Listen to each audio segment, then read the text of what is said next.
And ito rin ang ating former head ng STC, Sir Edwin. Now, Edwin Carino, of course. Now, helping kay Congressman Sandro, and of course, gusto ko lang batiin si Congressman Angelo Marcos Barba also, no? Nandito ba si Ma'am Carding? Ito sa lista. Ayun, Ma'am Carding. Ayun. Gusto ko lang po batiin, no? Lahat ng mga manalan po natin, Farmers and Irrigators Associations. And siguro hindi ko na babanggitin itong mga bigay ng DA kasi baka sasabihin, ano daw, epal daw ako. Hindi naman galing sa akin. Basta, harvester tractor, no? Dami. Nagpapasalamat po kami sa DA. And of course, ngayon po, led by your President Bongbong Marcos. No? Hopeful po tayo, no, na talagang dadami ang tulong ng DA dito po sa Ilocos Norte kasi yun naman talaga ang plano ng ating presidente, kaya siya mismo humawak sa DA para ayusin talaga ang mga problema, especially ngayon nasa food crisis po tayo. And syempre, mauna po dyan sa list of priorities niya ang probinsya po natin at kayo dito sa Ilocos Norte.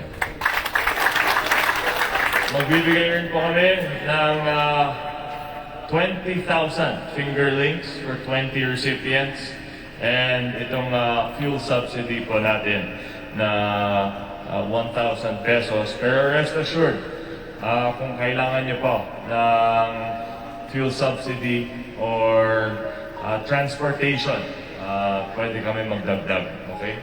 Kung anong kailangan ninyo. Baka naman nakita po ninyo yung dinabas po namin the other week na agree ka dito, di ba?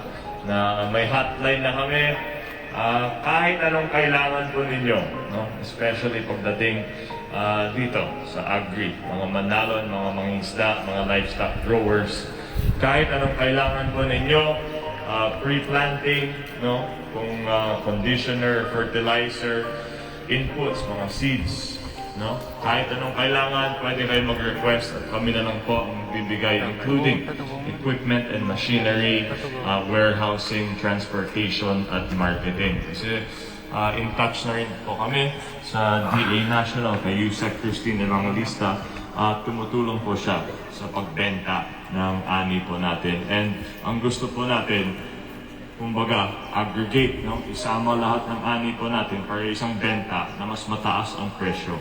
Kahit kami na lang po ang magbebenta ng ani po ninyo, and kami na po ang magbibigay ng mga inputs at mga kailangan po ninyo. Kasi alam ko po na talagang nahihirapan po tayong lahat. At yung mga iba, iniisip po na magtanim. Sana wag naman, mag-request na lang po kayo.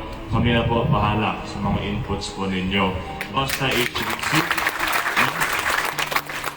HBC at basta may market tayo na mabebenta, talagang more than willing to invest po kami sa mga nangangailangan po ninyo.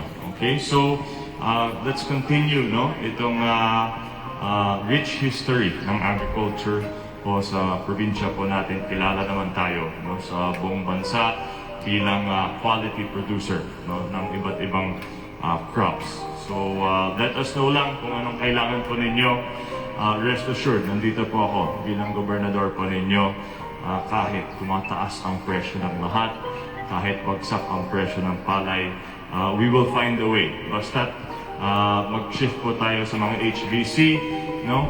Gamitin po natin ang mga equipment and machinery and technology, and maghanap tayo ng magandang market para sa inyo. Maraming salamat po. Congratulations, Christian.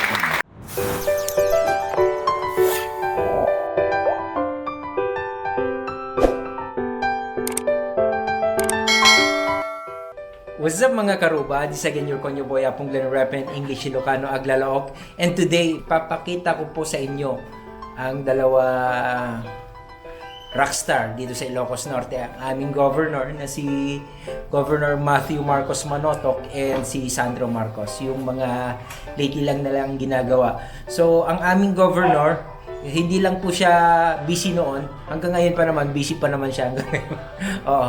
So lately lang nagbigay siya nag-award siya ng mga farm machineries sa ating mga different farm associations dito sa Ilocos Norte, kasi po marami pong mga farmers association dito sa Ilocos Norte. Nagbigay din siya ng fuel subsidy sa mga farmers kasi alam naman natin na sobrang mahal na ang crudo and the diesel is very high.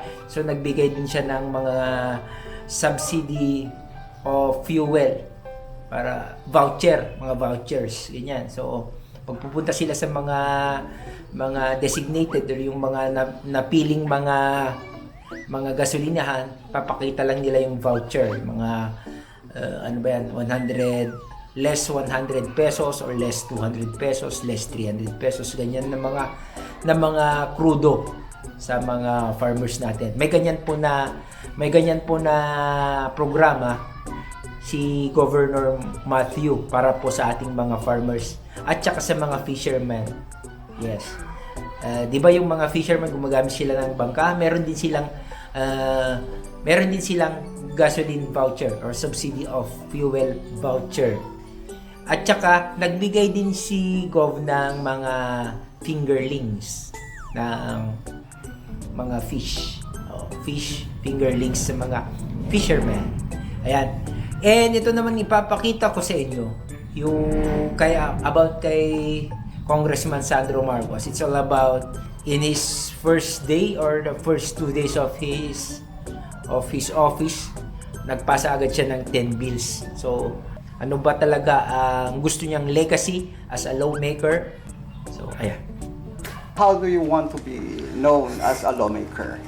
The idea of 10 bills is a nice one, but I think the focus on quality over quantity. I think sometimes there's an issue where, and I guess because it's quantifiable, but this congressman, 300 bills authored, 400 bills co-authored, kung ano-ano. How many became laws? How useful was the law that they passed? Is it a robust law that will not be ratified or changed in the coming administrations? It's hard to think in those terms because it's easy to grasp a number. But I think 10 is a good number, but it has to be 10 really good bills. And I'd rather have 10 good bills than 100 okay ones. And I'd rather have 10 bills that be passed into law than 100 that aren't at all. But with regard to that, and with what you said of how I think I want people to remember me, I think it's just someone who, number one, above all else, Congress is a collegiate body, and you have to represent and fight for the institution. And you will always get told, and I was always told during my time as a staffer here, is that you must always protect the institution first. And I think I would like to be remembered as someone as that. Someone who protected the institution, someone who fought by the institution, and someone who did the institution proud by being an efficient and I guess humble lawmaker. Okay. So out of the 10 bills that you filed already, what would be the priority for you? Well, the first one, the guide. guide. Because I was actually in the Go Negosyo event last night. But MSMEs make up the majority of the businesses in our economy, which means they were also the hardest hit, and they still are the hardest hit. And even if we are enjoying, I think, upwards of 7.5% GDP, that doesn't necessarily mean that the growth translates to that sector of the economy. So the guide bill aims to give, I think, 10 billion pesos to DBP and Land Bank as loan credit for the MSME sector. So that, I think, would be one of the priorities. Not just of the Congress, but of course, as we saw with our president, it's also one of the priorities of the executive. Yes. Assisting our MSMEs. So hopefully, we can get that through as quick as possible so that there's access to credit within that sector of the economy. And above all else, even if they don't feel that 7.5%, I'm not saying that they don't. I'm just saying they might not.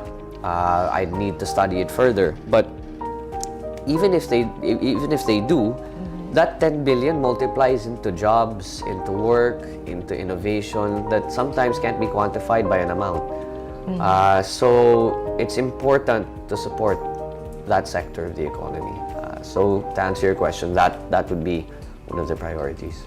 So ayun, napanood nyo na po yung dalawang video. And papakita pa natin yung mga ginagawa nila dito sa Ilocos Norte. So maraming salamat sa inyo. Please like, comment, and share. And of course, subscribe kung hindi pa kayo nakasubscribe. And click the notification bell para updated kayo kay Apong Glenn. So, once again, this is again your Konjo Boy Apong Glenn. Rap in English, Ilocano, Aglalo. Yo, peace out. Bye-bye.